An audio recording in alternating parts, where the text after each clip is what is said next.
Hey everyone, how's it going? It's Jewel and Auret here, and welcome to the Essetino Mastermind episode number 167. Yes, welcome everybody to another weekly live stream. As we wait for more people to drop in, you know the drill. Please do share your wins with us for the week. What is a win that you'd like to share with us? Put it in the comments. And we're going to get into our topic soon today. As you're doing that, actually, I'll share a little bit about today's live stream. So today we're going to give you the inside look into our passive income streams and just talk about, the pros and cons, because I know there's a lot of people out there who are looking to make some extra money online, and all of these income streams are not created equal. And some of you have heard us talk about them in more detail on the channel, but let's look at them as a whole. And if you have any questions at all, feel free to pop them into the comments. And by the way, when we're saying passive income streams, just to define it, creating a passive income stream really means that you are creating an asset up front and you're putting the time in to create that asset. And then once you create it, it makes money for you time and time again after that. So the hard work is up front, but once you figure it out, it really can become passive. So we'll dive into that topic soon. I'll head over to the comments and we'll say hello to some of you guys. All right, so we have Tracy. Hi, Tracy. Can't make the live tonight. Celebrating my birthday and reaching 5,000 subscribers. Nice, Tracy. Congratulations on reaching the 5K and happy birthday as well. Happy birthday, Tracy. That's awesome. You're going to a BTO concert. Nice. That's very cool. Enjoy. Have a good time, Tracy. And thanks for the message. Thanks for leaving the message. And hello, Roland. Roland's here. And Noelle. Hi, Noelle. Hey, Noelle. Hey, Roland. And Brenda. Haven't been here a long while. Great to see. You're getting so close to 60. I know. It's crazy, right? And good to see you too, Brenda. Yeah, it's been a while. Okay, you're sharing a win. Love what I do and enjoying the clients I'm working with. Doing my work gives me joy. Oh, nice. And Brenda, yeah, I've heard you've it's a good problem to have, but you're busy with lots of client work, and it's so great to hear that your business is doing well. I'm really happy to hear that. And Phil, hello, Phil. Hey, Phil, how's it going? All right, Noelle's sharing a win. Got my first sponsored video deal. Nice. Oh, nice. Congrats. That's awesome, Noelle. Did they find you? They just stumbled upon your channel and contacted you that way, or was it through another way? That's really cool. And Roland is sharing a win as well. Just reached 21,000 subscribers and finished filming a sponsored video, and it will publish Saturday. The company has viewed it and are extremely happy with it. Nice. People getting into the sponsored videos category. I know. Yeah. And I know like a lot of you have been talking about that and wanting to get more into it. So that's awesome. Congrats to all of you. That's excellent. All right. So one of the wins that we'll talk about it later as well in the call, but a huge win was a couple weeks ago. I met someone at a business networking group, a women's business networking group, and she is just like, she is the queen of passive income. She's just really inspiring. She's out of the UK, and her name is Lisa Johnson, and she's been featured at all, like everywhere, like in all of these different places, like Fast Company, BBC. She's been on TV and everything. She's really in this space of helping people create passive income streams through courses, memberships, and like group programs and stuff like that. And she went from being $30,000 in debt to being a multimillionaire just through doing like course launches and helping other people do the same as well.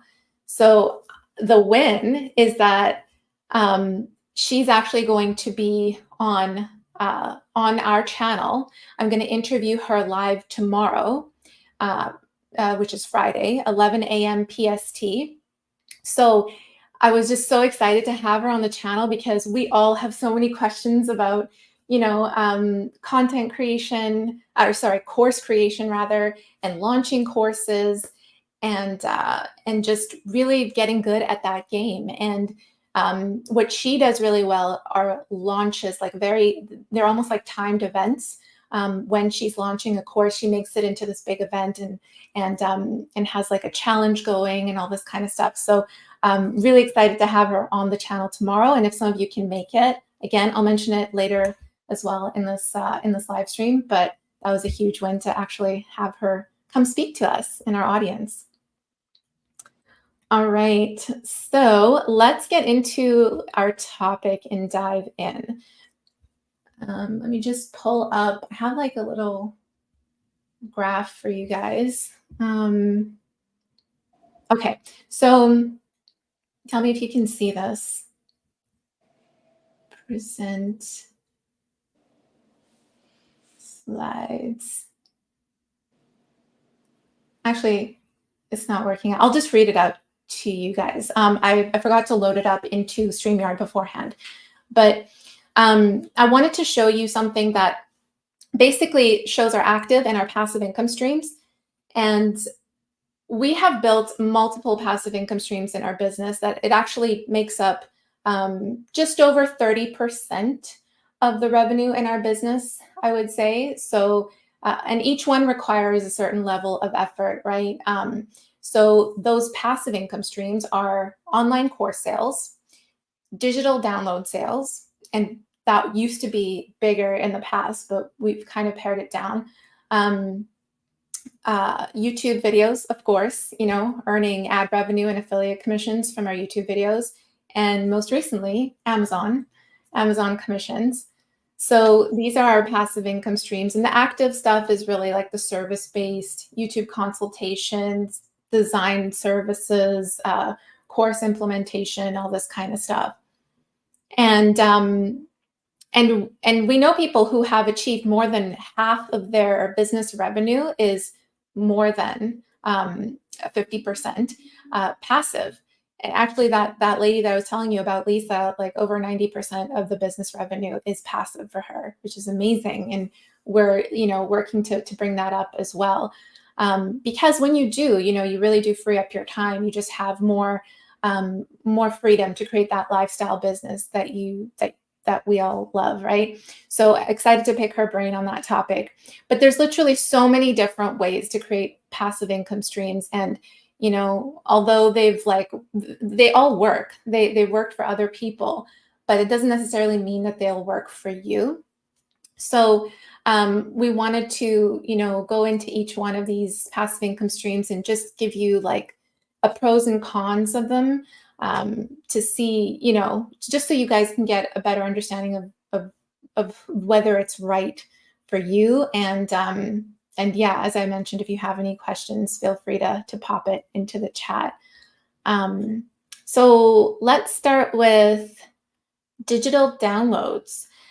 So Jewel, you have what's the digital download that you have? It was the Facebook Marketplace PDF, right? Yeah, that was the Facebook Marketplace PDF on buymeacoffee.com. Yeah. So I think that's our only digital download right now, right? We used to have a lot that we were selling off of when we were doing the Fiverr days.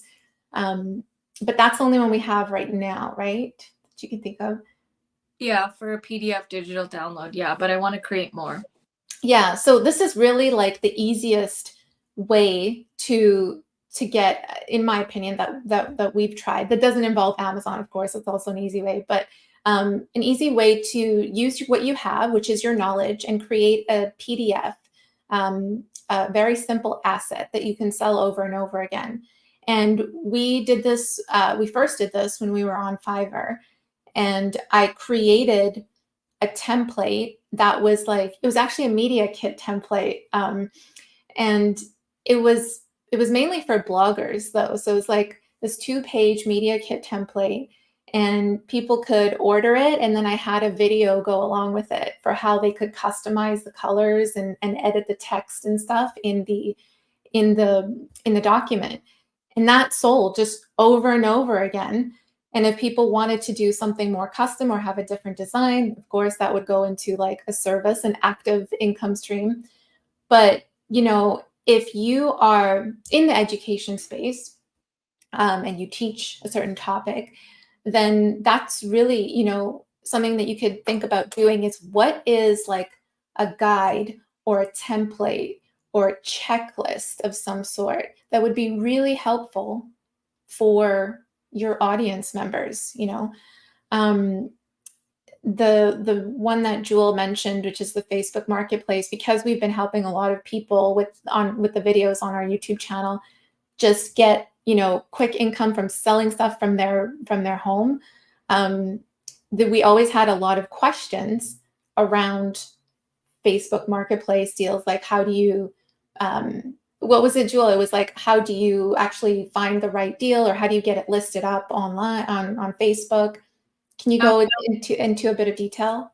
It was basically how my template for listing Facebook place deals. I write them out a certain way just Yeah. because I noticed when in the marketplace, people would just go, they would either write nothing in the description, or they would write, or they'd put an entire paragraph about the whole thing about the item, or just put irrelevant information. And I love the descriptions of things, and that's where the money is made, in my opinion.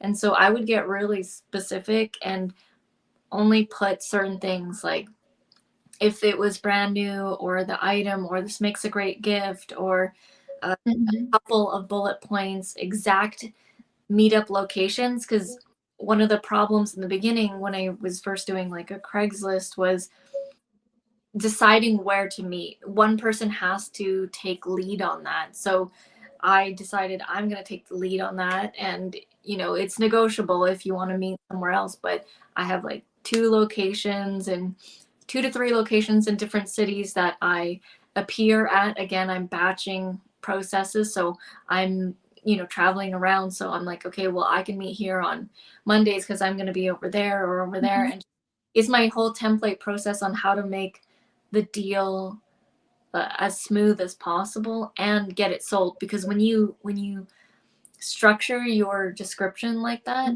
you seem credible, instead of, oh, whatever, it's brand new, don't give me low ball offers. Like when you start talking like that in the description, you can be perceived a certain way. And because I have so much structure in my description, I'm seen as professional and non-scammer. Like that's another thing, is to not look like a scam on Facebook, because people are taking a chance on purchasing something with you. Yeah, and essentially you're helping someone achieve the same result that you are doing, right? So for those of you listening to this, what is something that you can help someone achieve what it is that you do, but in the form of a PDF, in the form of a template.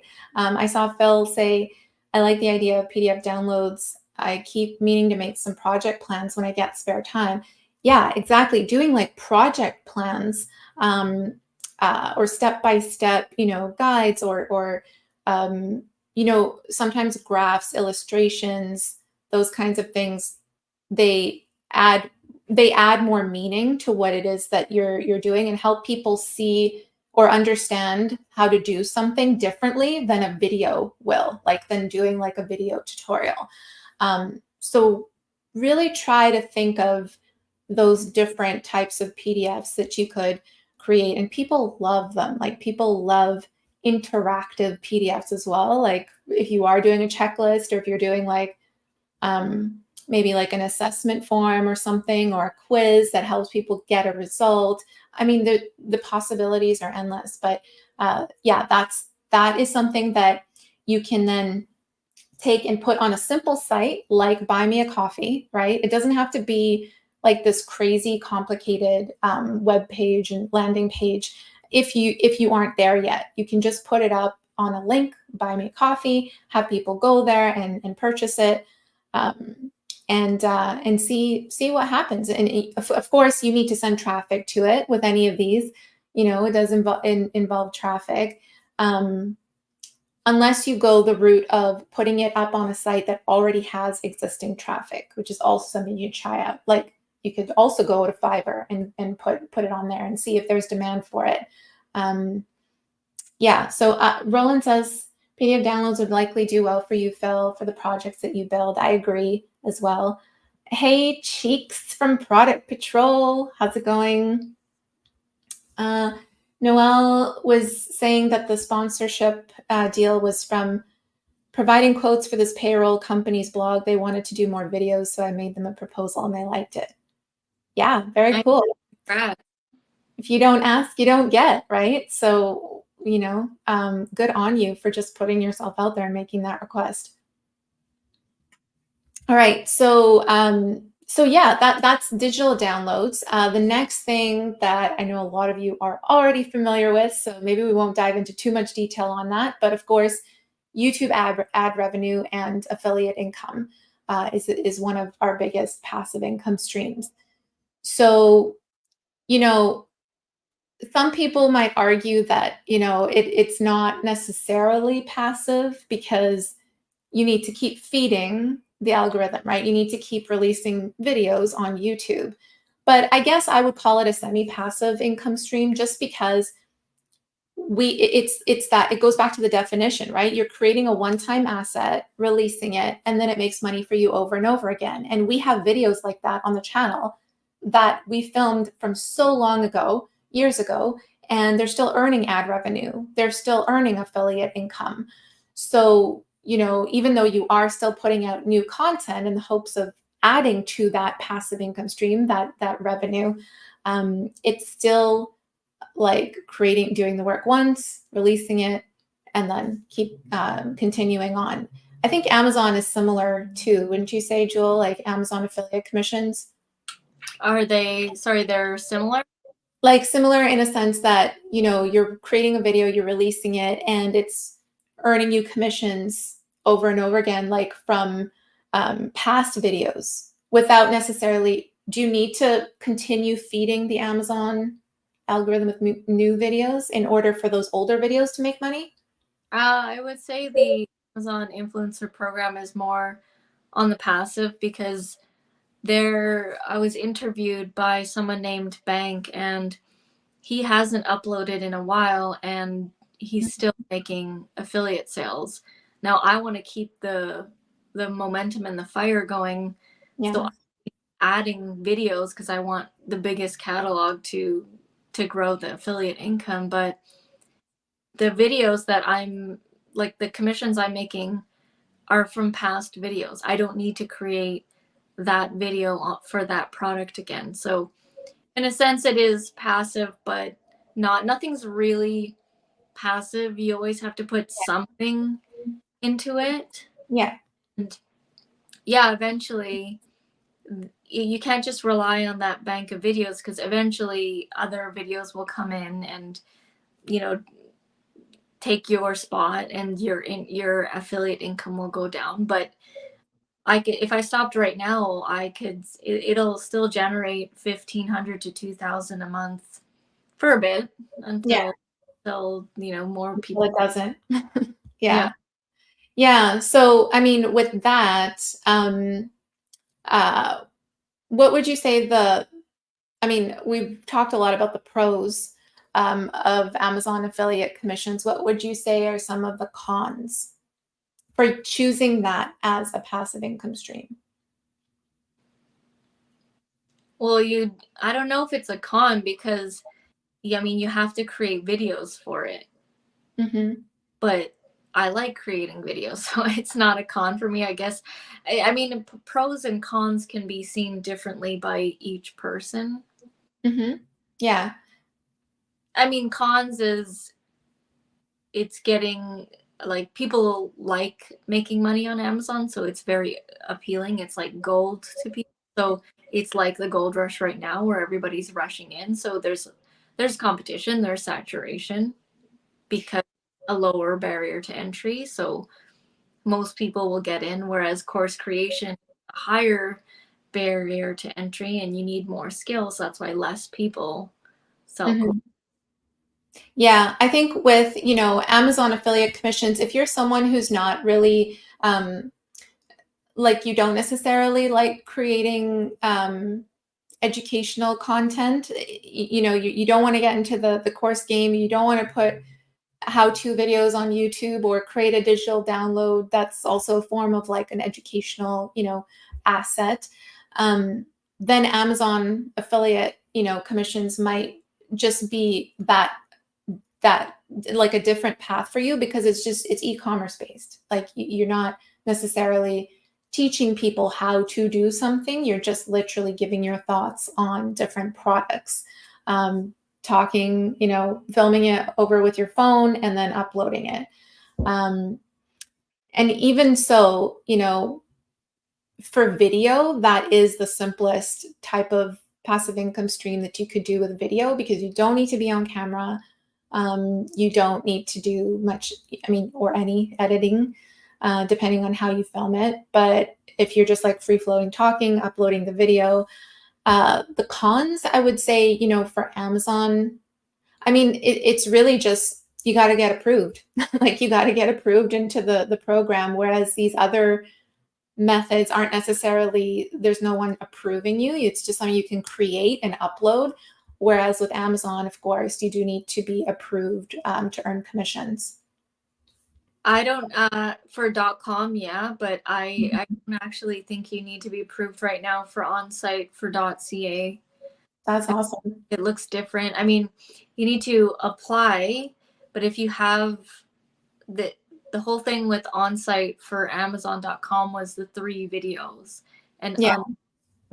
the 3 videos, but they don't have that right now on .ca. So if you're having trouble getting approved for .com, I would actually go to .ca. What about the other platforms or the other countries like UK and I'm not sure. I stick to just Canada and the US right now. yeah. I haven't branched out to the other platforms. All right. Oh, we have Peter here asking a question. Hi, Peter. How's it going? Hey, Peter. Just wanted to ask how many videos do I need to make a reasonable income on YouTube? I have about 45 and get only 16,000 views per month, but only make about $70 a month. It seems low. So it's going to depend on the actual content of the video, not necessarily the volume, because if your videos are in a low CPM, meaning like, I'm not sure, I can't remember if you said you did nature videos or something. Let's just say they're nature videos. Those videos would have a lower CPM just because there might not be as many advertisers putting out stuff on that. Like it's Mhm. all the reason why our CPM is higher is because we're in make money business and there's so many products and softwares and all that kind of stuff. One of the highest ones is finance. Mhm. Credit card companies, insurance companies, they run ads like crazy. So if you have a finance channel, your Google ad revenue is going to be through the roof, and it's not necessarily dependent on how many videos or views. It's the cost per meal, which is cost per 1,000, is high for that niche. Yeah, it's the niche. It's the topic. Every topic niche has a different not set of rules, but like a different gauge in terms of how much money that niche makes, what is average for it, what is above average, what is lower than average. So I'd actually encourage you, Peter, to just Google, do some research on CPMs for, I think you said tourist attractions. I'm seeing here, tourist attractions with drones, I travel. I guess that's your niche, travel. I would So, also go into your analytics and see which videos are making the highest CPM, that are generating the most Google ad revenue, and see if you can make, second versions of that video, third versions. You can, if it's travel, you could probably do different spins on, the same location or something like that, or whatever the video is about. yeah, definitely pay attention to the clues on your channel and do more of those videos and see if that, adjusts the ad revenue. But yeah, it's also the quality of the videos as well. I will Because, say that go ahead. it doesn't, like, the thing with YouTube is, with Google ad revenue, it doesn't necessarily mean more videos will get you more Google ad revenue. Yeah, And I yeah, say this with our own channel. So we put videos, three to four videos a week, and it doesn't equal more Google ad revenue. It does equal more service clients and more course sales and more affiliate, but the Google ad revenue is not always correlated with that. It's the thing is, it may not. yeah, With Amazon influencer, the more videos I put up, the more income I'm going to make. yeah, yeah. That's a good way of putting it. Um, Felix, hello. How's it going? Listening in the background, no problem. Awesome. Ad revenue is definitely much lower than during the pandemic for some niches. Always ideal to have your own offer. Exactly. 100%. You Yep. said it, Felix. So In the pandemic, our ad revenue was like what? It was like 4,000 to 5,000 it was, a month. at the height of it, it was $6,000 a month. Google. Just yeah, That's when that was like a moment in time where I remember just the analytics were through the roof, like within the first week, because of the mhm, lockdown. And I looked at a rate and I'm like, we have to capitalize on this.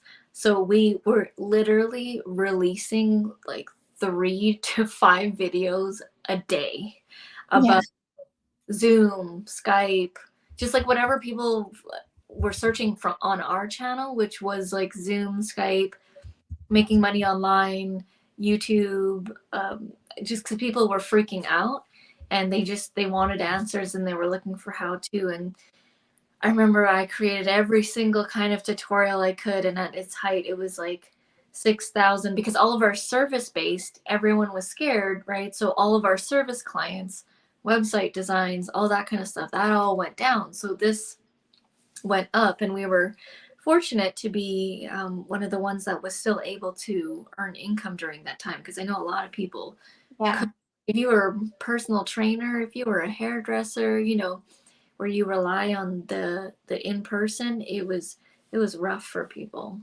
Yeah, and ad revenue in general isn't something that you can like. It's at the mercy of YouTube at the end of the day, right? It's basically what they decide goes in terms of the people who are purchasing ads, the algorithm. Like, there's so many factors into play. How many other people are advertising? How many other channels are in your space? Like, there's just so much that goes into that you really want to make sure that you do have these other passive income streams built into the channel rather than just the ad revenue.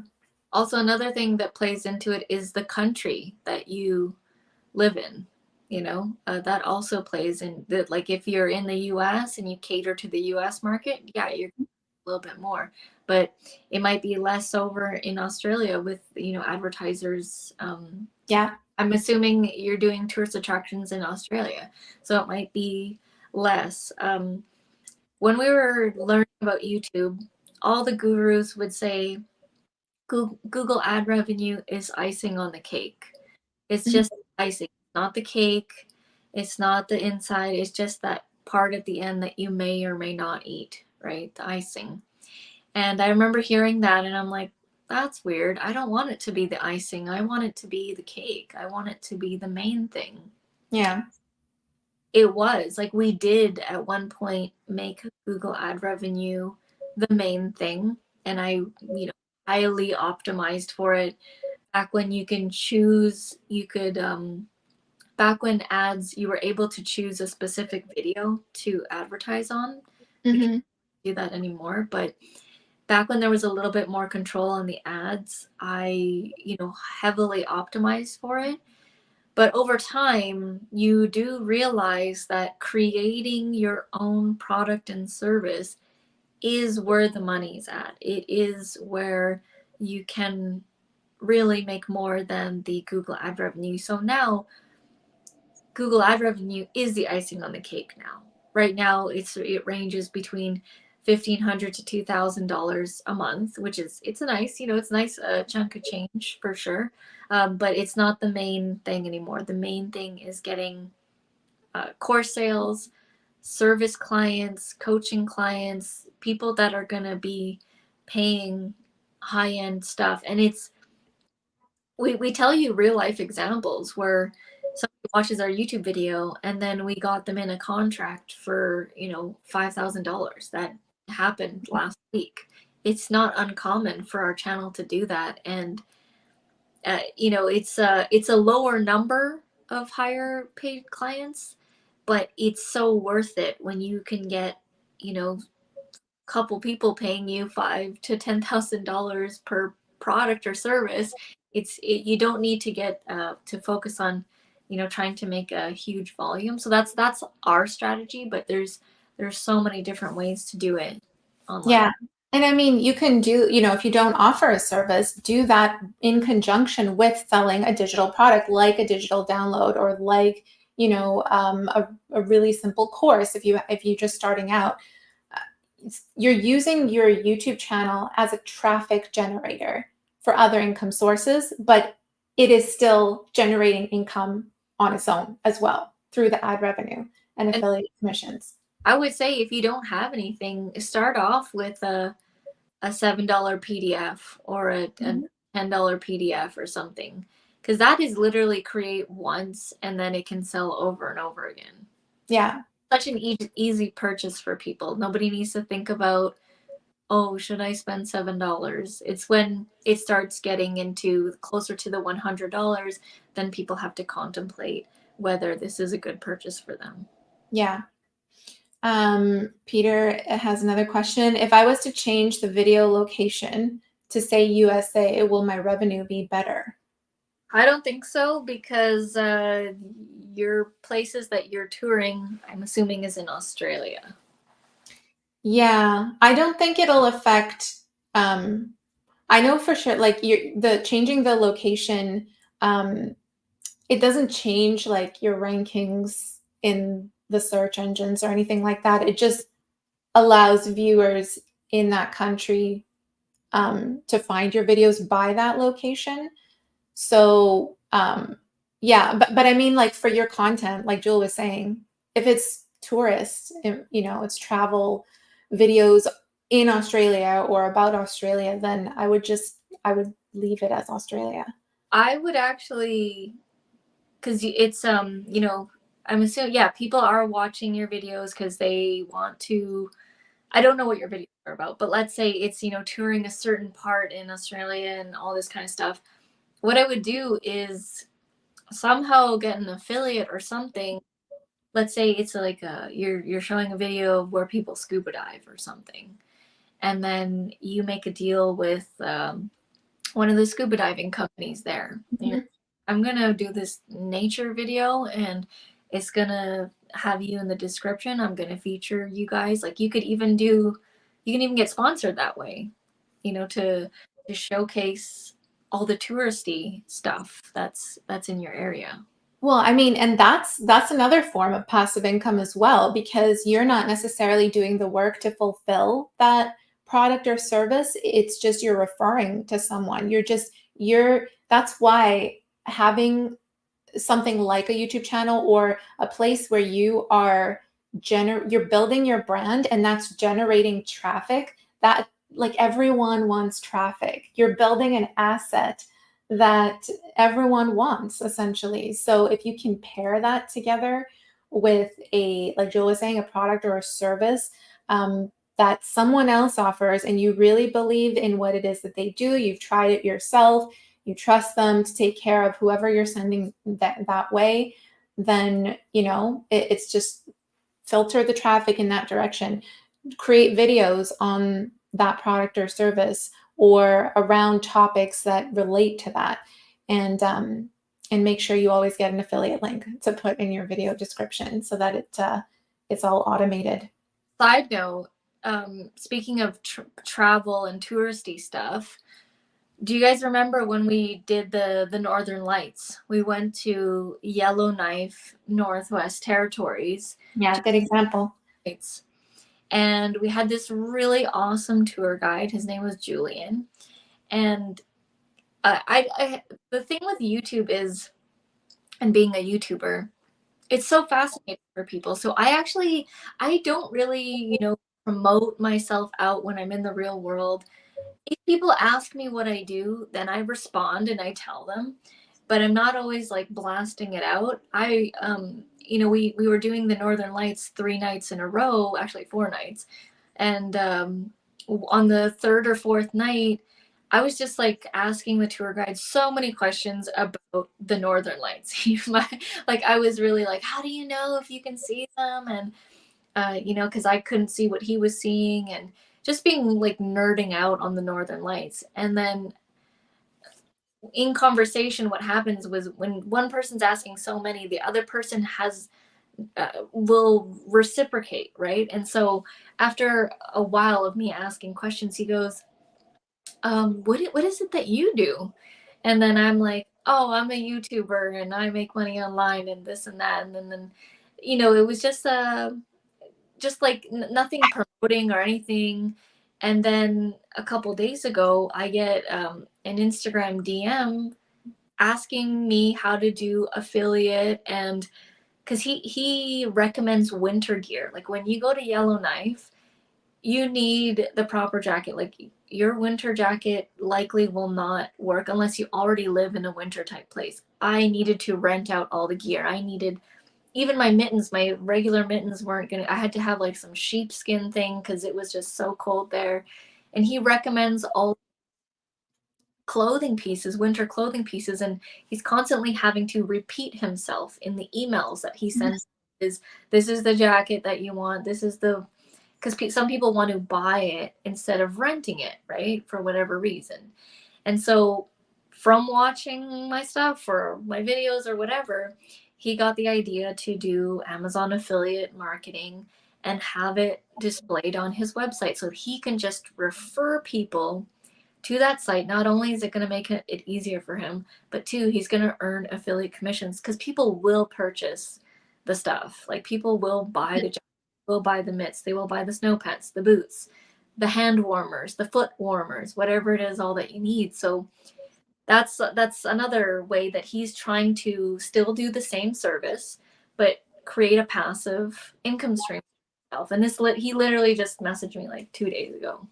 Yeah, because that in itself is solving a problem for his customers, right? Like a lot of customers come out from out of country and they don't have this gear. No. And they want to enjoy what, of course you can't enjoy watching the Northern Lights when you're freezing your butt off out there, which is very easy to do because it's freezing. So yeah, he's solving a problem. And if you can find a way to tie a passive income stream into a challenge or a problem that you know your audience has over and over again, and pay attention to what it is that they're asking. Like, I'm sure before he provided all this gear, he would constantly get questions on like, oh, is my jacket going to be enough? Oh, I have these boots. Are they going to be warm enough? Like, it's from those frequently asked questions over and over again, and those patterns, paying attention to the clues. That is a good place to start in terms of, what can I create as a PDF download or a course, or like a web page with affiliate links on it, right?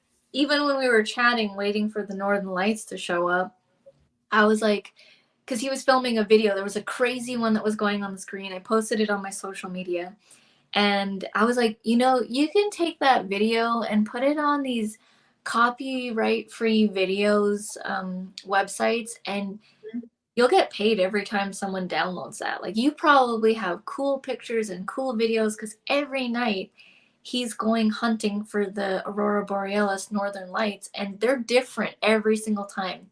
And it's so super niche, and not everyone is going to have access to go film the Northern Lights every night, right? So, oh my God, you should do stock photos and stock videos. And he was like, like, it got his brain going. Like, obviously you have to spend time to upload them and all that, but that was another idea I had for him. And I'm always, wherever I meet people and they're interested in it, I'm always like, yeah, you could do this as a passive thing, or you could do this. And I'm constantly trying to give ideas to people. Yeah. I'm just going to head over to the comments and see what you guys are saying here. I suppose people these days want to see things that trigger their emotions or what they can learn, but also people's attention span has decreased compared to 5 years ago. Yeah, it does, but there's still people on YouTube. Like, I watch, last night I watched a 2 hour and 30-minute podcast. Like, for me, my because of podcasts, my attention span has gotten longer. I know if you're on TikTok and all that, yeah, it's going to be like less than 5 seconds, but there's still a market that will watch longer stuff. I mean, look where you guys are right now. You're watching, you've been on here. If you've been on here this whole entire time, you've been on here for 43 minutes. So you have more of an attention span than 5 seconds. Yeah, I was gonna say, I don't really think about, I mean, yes, 100% people's attention spans have decreased, but that doesn't prevent me from putting out the content that I want to create and release. I know a lot of people spend like hours editing their videos so that like that first intro part is like, it captures attention, it's a hook, it changes every 10 seconds, and because all of these techniques were taught to you to create more engagement and to keep people's attentions going. And I mean, yes, there's different things that you can do for keeping someone's attention, but it's like the 80-20 rule. What do you want to focus on? Like, for me, I want to focus on creating and releasing content that is helpful for others, but is speaking to topics that I want to create. And I want to create lots of that content. So, by spending hours and hours on a video, when I need to release multiple videos during the week, is just not feasible. So you got to kind of pick your battle in a sense. One that you like creating. Like, if you like creating short, quick TikTok, yeah, great, go for it. If you like creating long videos, I don't like long videos. I like, say, medium size. I like watching long videos. Like I just mentioned, I watch a 2 hour, 30-minute, and the longer the podcast, the more excited I get. If it's two people I'm interested in listening to their conversation, then yeah, I get really excited for a 3 hour podcast. Yeah. Roland also says, I don't think about viewers' attention spans or YouTube saturation. To me, those types of things don't exist. There's always people who will connect with you. Create your content the best you can.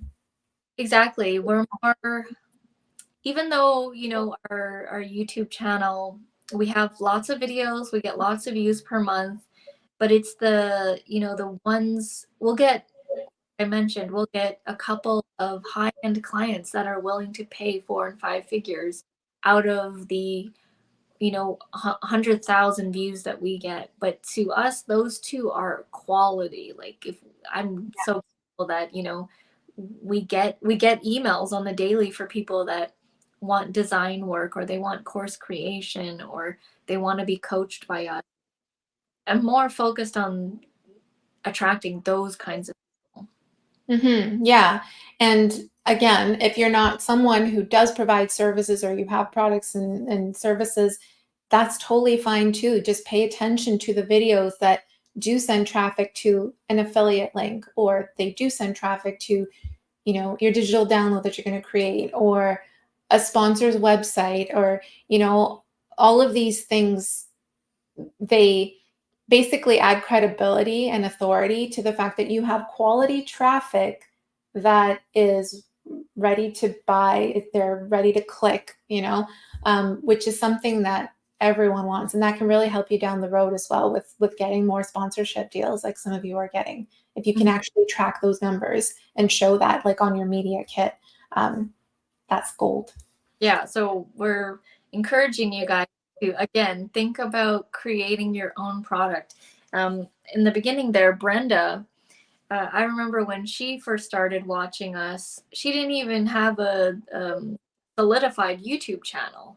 She didn't really have it going yet. And then she chose her avenue, which was writing memoirs. So she has a YouTube channel on writing memoirs, which is, you know, it shows that you can be successful with a channel about writing memoirs. I bet none of you guys thought about that, right? And she gained momentum with her channel, and I think it was last year or so, or yeah, last year Yes, yeah. she launched her memoir course, Yeah. and she has her first course, and it's getting her clients, sales. So it's like, it's really cool to see the evolution that you've gone through, Brenda, and creating a course. Like, you went from YouTube channel to creating a course, which, you know, some people they do the PDF or something a little bit smaller, but you went full on course, and you went.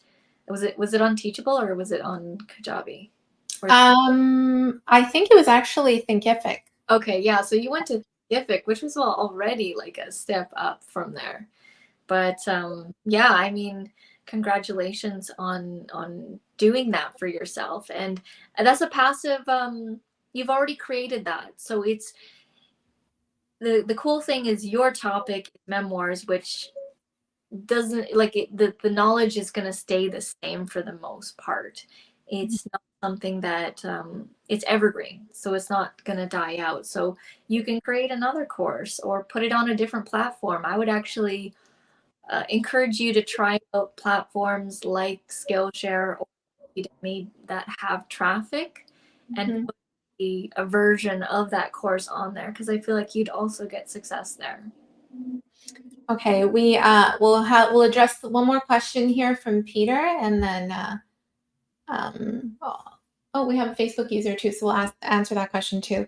All right, so Peter says, you know, on the thumbnail says it's a mountain region. My thumbnails are good, but if I was to add some writing on the thumbnail, like spectacular mountain ranges, would that help, or just leave it? Okay, so you're getting really specific with the thumbnail questions here. So you have to see what is your average CTR, your click-through rate for your thumbnails on your channel. So I would look at the ones that have text on them and then compare them to the ones that don't. Look at the click-through rate for each of those, and you can see that in your analytics in the dashboard, and see what works best. I mean, it's different for every channel. Like for us, putting text on the thumbnails is better and works better for our channel than just having like an image. But you know, for you, it might be different. Like it might just be a really epic shot, and that's or maybe it's a recognizable spot in Australia that people are searching for and they want to know more about that place. And as soon as they recognize the image is enough and they can click on it. So you got to kind of test these out. It's hard to say that put the text on, don't put the text on. But another thing too is if you do put the text on, make sure it's as few words as possible.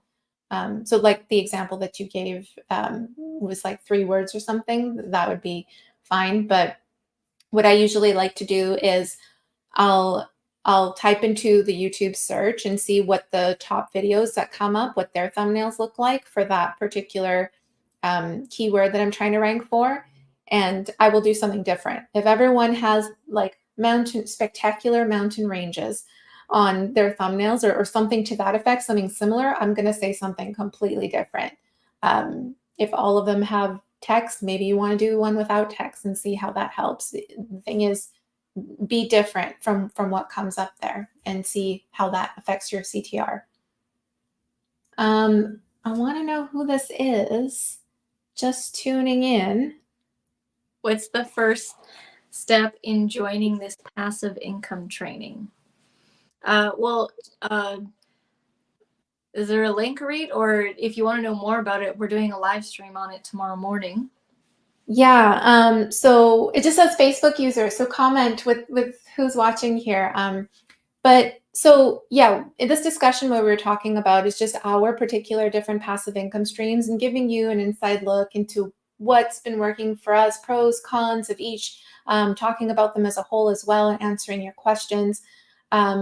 If you are specifically interested in creating a passive income stream like a course, like a membership, or a group program, then you definitely want to be on tomorrow's live stream because I have the queen of passive income in that space for courses and memberships. She's actually helped like over 5,000 entrepreneurs scale their businesses with courses.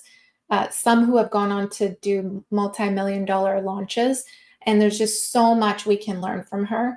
She's going to tell us how in just a few short years, she went from being like $30,000 in debt to being a multimillionaire with her course launches. So I'm going to be asking her a bunch of questions, and I invite all of you guys who are interested to come as well and bring your questions too. It's going to be tomorrow, Friday, at 11 a.m. PST, which is 2 p.m. And she's in the p.m. Eastern as well. She's in the UK, right? Yeah, she's in the UK. Oh, Murray. Okay, yeah. Yeah, she's in the UK. Her name is Lisa Johnson. If you can make it, definitely come out and that will be worth your time. She's so fun to talk to as well. Like her energy is so vibrant and everything. It's going to be a fun live stream. If you're on our email list, you might have just gotten an email right now as details to the live stream tomorrow. I just saw it pop up on my phone. Yeah. Oh, did you? Okay, awesome. Brenda says, thank you. I agree. YouTube has brought me quality clients. My first big client is publishing his book soon. Oh, that's amazing. What a win. And I know it will be successful. That's like, what a journey. What a journey you've had. That's so yeah. I love that. I love hearing that. My online course is providing passive income, but I realize I need to promote it more. Yes. So I'm actually going to be asking her questions along, her launches, because she does these very specific launches. Like she'll set a date. She does all of this, a very specific method leading up to the launch of the course.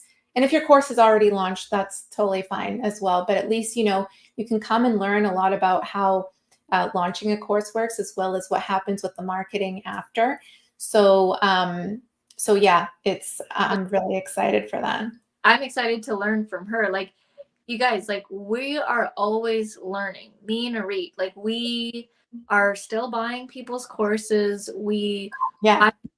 Is because it never ends. Like, and you can always elevate yourself. And like, if you think you know it all, you don't. And even the most successful people have coaches, the people that we look up to. And it's going through like watching new things and absorbing, it's like it elevates your brain to the next level. And I always say this, it's kind of harsh, but if you're not growing, you're dying.